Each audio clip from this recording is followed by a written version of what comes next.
پوری دنیا میں جو جب نوجوانوں کو آئی ٹی کا ہنر دیا جاتا ہے تو وہ اپنی مدد آپ سے اچھا روزگار جو ہے وہ کمانے میں وہ کامیاب ہوتے ہیں، اور اس سے کیا ہے کہ آپ انٹرنیشنلی بھی جو ہے وہ ریکگنائز ہوتے ہیں، اور انٹرنیشنلی بھی آپ کو ایک جو ہے اچھا ایک پلیٹ فارم ملتا ہے۔ تو اس وقت حکومت سندھ کی جانب سے 10,000 نوجوانوں کو کراچی میں این ای ڈی یونیورسٹی، جام شورو میں میران یونیورسٹی اور سکھر آئی بی اے کے ذریعے 10,000 نوجوانوں کو پہلے بیچ میں جو ہے وہ آئی ٹی کی یہ ٹریننگز دی جا رہی ہیں۔ ان کورسز کے بعد وہ خود کفیل بھی ہو سکتے ہیں، اور خود کفیل ہونے کے بعد وہ آگے بھی چل کر جو ہے اپنے لیے روزگار کر سکتے ہیں، اور ملک کے لیے جو ہے وہ ایک آئی ٹی انڈسٹری کو آگے لے کر جا سکتے ہیں۔ ہر ملک کے لیے یہ امپورٹنٹ ہے کہ آپ آئی ٹی میں اتنا اچھا کام کریں کہ آپ کے نوجوان جو ہے وہ آئی ٹی کے سافٹ ویئر وہ ایکسپورٹ کرنا شروع کر دیں، اور ہمارے پاس پاکستان میں ٹیلنٹ بہت زیادہ موجود ہے۔ اس کے ساتھ ساتھ حکومت سندھ جو ہے ہیلتھ سیکٹر میں، ٹرانسپورٹ سیکٹر میں، اریگیشن سیکٹر میں، ہر سیکٹر میں بڑھ چڑھ کر کام کر رہی ہے، جس سے کہ لوگوں کو ریلیف مل سکے۔ کراچی میں بھی ڈیولپمنٹ کا کام جو ہے وہ تیزی سے جاری ہے۔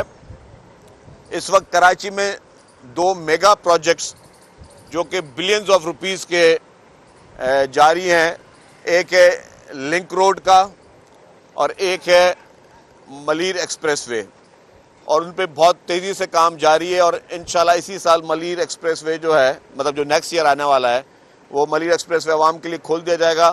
یہ ایک state of the art project ہے جس سے کراچی کے شہریوں کو ایک بہت بڑا فائدہ ملنے والا ہے۔ اسی طریقے سے ٹرانسپورٹ میں جو yellow line B R T اور red line B R T ہے، اس پر بھی تیزی سے کام جاری ہے، اور وہ بھی اربوں روپے کے پروجیکٹ جو ہیں وہ لوگوں کو سفری سہولیات کو بہتر کرنے کے لیے شروع کیے گئے ہیں۔ تو حکومت سندھ کراچی سمیت سندھ کے ہر ضلع میں فوکس کر رہی ہے کہ جی ہم لوگوں کو ریلیف دیں، اور اسی میں ہر سیکٹر میں، یونیورسٹی سیکٹر میں، ایجوکیشن سیکٹر میں، آپ کے ہیلتھ سیکٹر میں اور باقی تمام سیکٹرز میں بہت محنت کے ساتھ کام چل رہا ہے۔ سر ملک میں اس وقت اگر ہم پولیٹیکل سیکٹر دیکھیں تو اس میں صرف اور صرف پولرائزیشن ہے، جھوٹ ہے، فریب ہے۔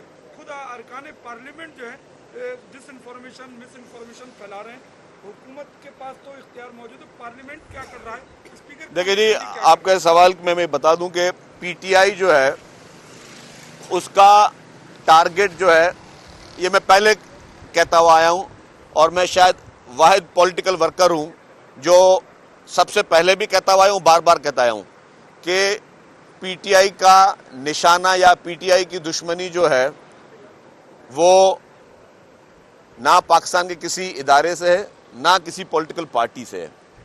ان کا ٹارگٹ، ان کی دشمنی پاکستان سے ہے۔ یہ جو اسکرپٹ لکھا گیا ہے یہ پاکستان کو بدنام کرنے کی ایک انٹرنیشنل سازش کا حصہ ہے۔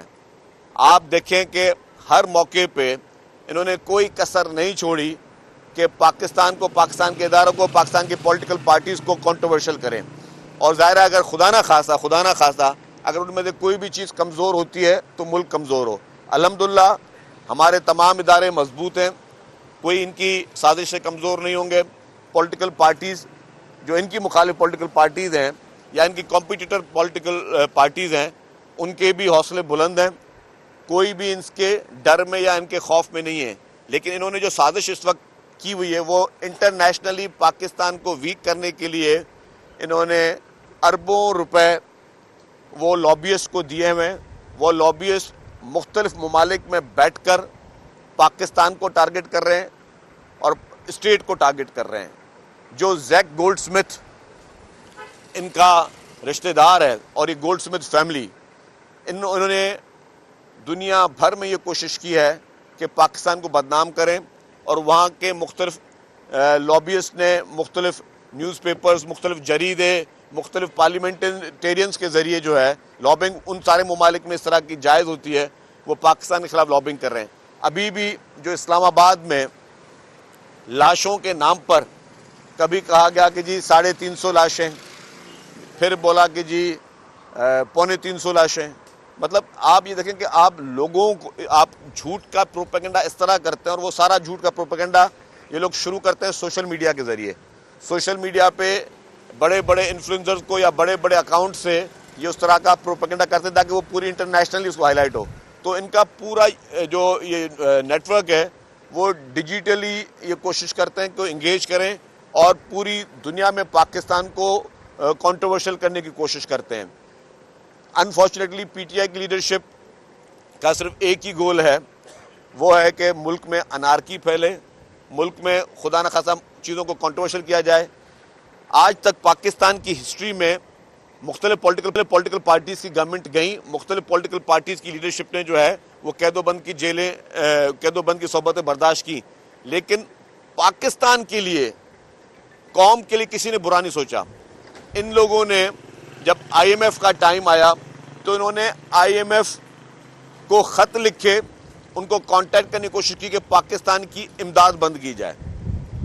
مطلب اس سے گری ہوئی حرکت اور کیا ہو سکتی ہے کہ اس کا مقصد کیا ہوتا؟ اگر خدا نہ خواستہ پاکستان کی یہ جو لون بند ہوتا تو اس سے خدا نہ خواستہ ایک دیوالیے کا ایک چانس بن سکتا تھا.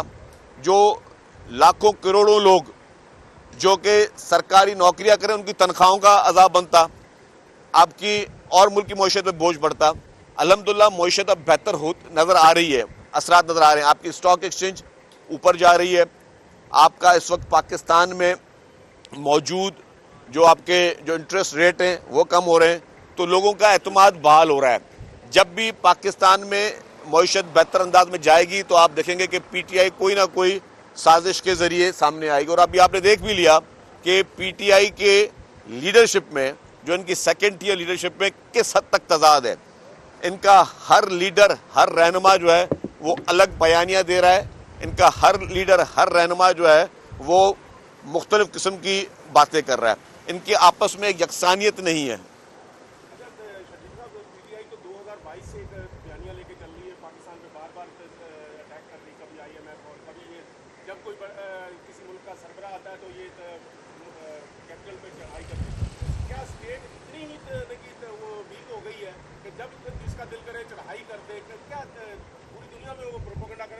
دیکھیں جی, یہ ہمیشہ انہوں نے پلان تب کرتے ہیں جب دیکھتے ہیں کہ پاکستان میں کوئی انٹرنیشنل وزٹ ہو. جب پہلے بھی دھرنا دیا تھا تب آپ کے چائنیز پریزیڈنٹ آ رہے تھے. اس کے بعد بھی انہوں نے جب بھی کوئی انٹرنیشنل ڈگنیٹریز آتے ہیں تو یہ کوشش کرتے ہیں کہ اسلام آباد کو اس طرح کا منظر پیش کریں کہ دنیا میں لوگ آ کے بولیں گے یار اب ہم کس ملک کے کیپٹل میں جا رہے ہیں جہاں پہ جو ہے صرف اور صرف انار کی نظر آ رہی ہے. تو یہ ان کا ایک سوچا سمجھا ان کا پروپیگنڈا. اور میں نے اسی لیے کہہ رہا ہوں کہ ان کا ٹارگٹ جو ہے وہ قطعاً طور پر کوئی پارٹی یا کوئی گروپ نہیں ہے. ان کا ٹارگٹ پاکستان, یہ پاکستان کو نقصان پہنچانا چاہتے ہیں. کیونکہ کسی بھی اگر پولیٹیکل پارٹی کو نقصان پہنچاتے ہیں تو کسی بھی غیر ملک کی جو ہمارے دشمن ممالک ہیں ان کو خوشی نہیں ہوگی. ان کو خوشی تب ہوگی خدا نہ خواستہ اگر پاکستان کو کوئی نقصان پہنچے. اور یہ پاکستان کو ہر ممکن نقصان پہنچانے کے لیے پی ٹی آئی کی لیڈرشپ دن اور رات جو ہے وہ اسی میں مصروف ہے. اور ان کا مقصد یہ ہے کہ انارکی ہو, افراتفری ہو. لیکن اس بار جو ہے آپ نے دیکھا کہ جب اس نے کال دی تو سوائے خیبر پختونخوا میں وہ لوگ جو کہ ان کی حکومت تھی اور ان کی حکومت جن لوگوں کو زبردستی لے کے آئی, اس کے علاوہ آپ سارے کراچی کے جرنلسٹ ہیں, آپ نے کراچی سے کوئی بہت بڑا قافلہ جاتے ہوئے نہیں دیکھا. پنجاب میں سے کوئی قافلہ نہیں آیا, بلوچستان سے کوئی قافلہ نہیں آیا. جہاں ان کی اپنی حکومت تھی وہ اپنی حکومت کے زور پر چیف منسٹر صاحب لوگوں کو پیسے دے کر, اور جس کے سب شواہد بھی ہیں, ان کی اپنی ایک MNA صاحبہ نے کہا کہ جی ہاں ہم سب کو جو ہے چیف منسٹر صاحب نے پیسے دیے ٹرانسپورٹ کے لیے, لوگوں کو کھانے کے لیے پیسے دیے. تو اب آپ لوگوں کو پکڑ دھکڑ کر کے پیسے دے کر اور ٹرانسپورٹ ان کو پرووائڈ کر کے ان کو کھانے کے جھانسے دے کے ان کو لے کے آتے ہیں. اور پھر کیا ہوا, جب آپ نے دیکھا کہ حکومت نے سختی شروع کی تو سب سے پہلے ان کی لیڈرشپ وہاں سے بھاگی.